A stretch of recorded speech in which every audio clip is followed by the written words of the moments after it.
Okay, everybody, so what I'm going to do now is add in background and then do some shading on the Invisible Boy.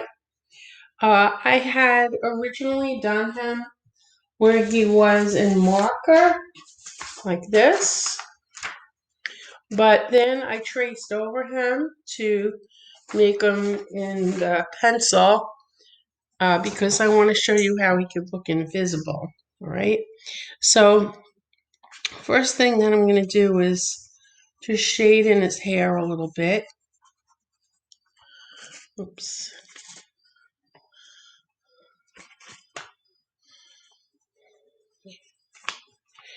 And as I do it, it's going to be a little darker on the sides and then lighter and fading out towards the top.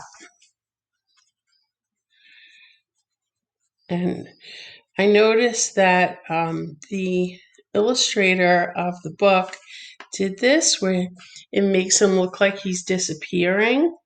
So you just want to put a gentle amount of shading.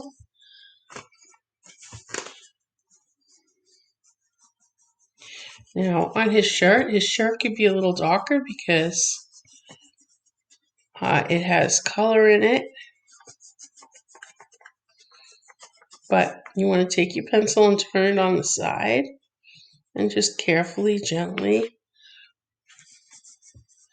add in some shading.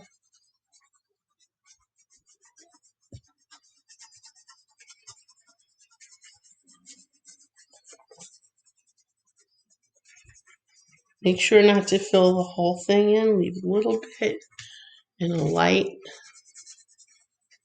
tone. And I have it darker on the side and underneath his arms. If the light was coming down, you want to make sure that it's shaded. For example, underneath his shirt, I'm going to make it really dark, like a shadow. And his pants are actually pretty dark. They're darker than the shirt. So I'm going to fill that in a lot. But the bottom, he has cuffs. So you're really using the pencil like it's coloring it in with color. And you're figuring out what the value is of the color. So for example, if you have a dark blue, the value in gray could be about a 70% or 80%. If this shirt was green and it's just a medium green, the value in gray would be about a 40-50%. So you think about taking that color and then changing it into gray or black and white.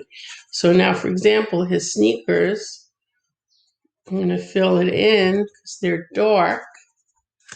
But on the bottom of the sneaker has the rubber, and that's not filled in. I'm also making sure that I leave part of it white, like a reflection, and on the laces, around the laces, it would be white. So I'm leaving that open. So you're almost thinking about it as if you took a black and white picture of something, how that would come out. Now his skin is very light, and this happens to be a pretty dark pencil. So what I'm going to do is I'm going to switch now to a lighter pencil to do the shading on his face because it has to be very, very gentle.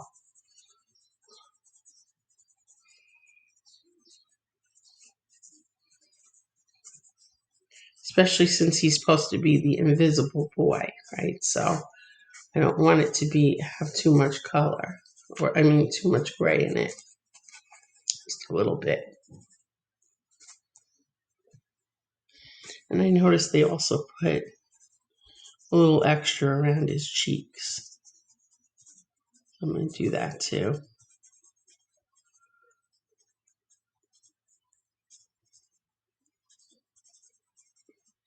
Like that. So that's how you shade it in. Now, if you want to add in a background, you could do that as well.